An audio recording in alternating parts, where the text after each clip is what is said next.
பீகார் மாநில தேர்தல் முடிவு போல தமிழகத்தில் ஒருபோதும் நடைபெறாது எனவும், வாக்காளர் பட்டியல் சிறப்பு தீவிர திருத்தத்தில் பொதுமக்கள் மிக கவனமாக இருக்க வேண்டும் எனவும் எஸ்டிபிஐ கட்சியின் மாநில தலைவர் நெல்லை முபாரக் தெரிவித்தார். ராமநாதபுரத்தில் அவருடன் நமது செய்தியாளர் குமார் நடத்திய கலந்துரையாடலை தற்போது பார்க்கலாம். ராமநாதபுரம் ஒருங்கிணைந்த மாவட்டத்தினுடைய எஸ்டிபிஐ கட்சியின் சார்பில் கீழக்கரையில் பூத் கமிட்டியினுடைய மாநாடு நடைபெற்றுக் கொண்டிருக்கிறது.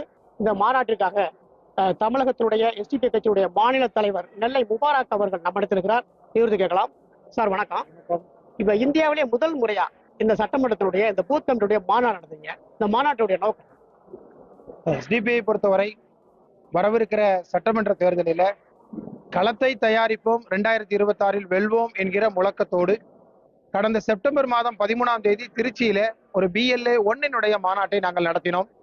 இப்பொழுது BLA BLC என்கிற பூத் லெவல் கமிட்டியினுடைய மாநாடுகளை நாங்கள் தமிழகம் முழுவதும் இன்றிலிருந்து தொடங்கி இந்த 2 மாசத்துல நாங்கள் முடிப்பதாக நாங்கள் திட்டமிட்டிருக்கிறோம். ஏறத்தாழ ஒரு 20,000 பூத் கமிட்டிகளை உருவாக்குவது என்பது எங்களது இலக்காக கொண்டு 68,000 பூத்துகளிலே 20,000 பூத்துகளை நாங்கள் உருவாக்க வேண்டும் என்று நாங்கள் திட்டமிட்டிருக்கிறோம். இதோட நோக்கம் வேறு ஒன்றுமில்லை. இருக்கிற இந்த 5 மாத 2026 சட்டமன்ற தேர்தலுடைய அந்த அறிவிப்பிற்கு முன்பாக எஸ்டிபிஐ ஒரு வலுவான ஒரு தேர்தல் கட்டமைப்பை உருவாக்கிட வேண்டும் என்று நாங்கள் தீர்மானித்து இந்த களத்தை நாங்கள் தயாரித்துக் கொண்டிருக்கிறோம்.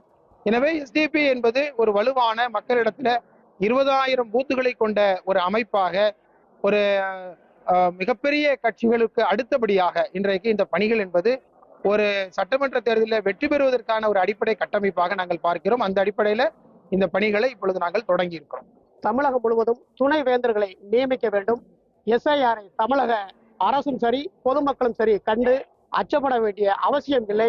அதாவது வட மாநிலங்களில் ஏற்பட்டிருக்கக்கூடிய ஒரு சூழ்நிலை தமிழகத்தில் எக்காலத்தையும் எடுபடாது என்றும் தற்பொழுது எஸ்டிபிஐ கட்சியினுடைய மாநில தலைவர் நெல்லை முபாரக் அவர்கள் தெரிவித்துள்ளார்கள். கீழக்கரை பகுதியிலிருந்து குமார், நியூஸ் 7 தமிழ், ராமநாதபுரம்.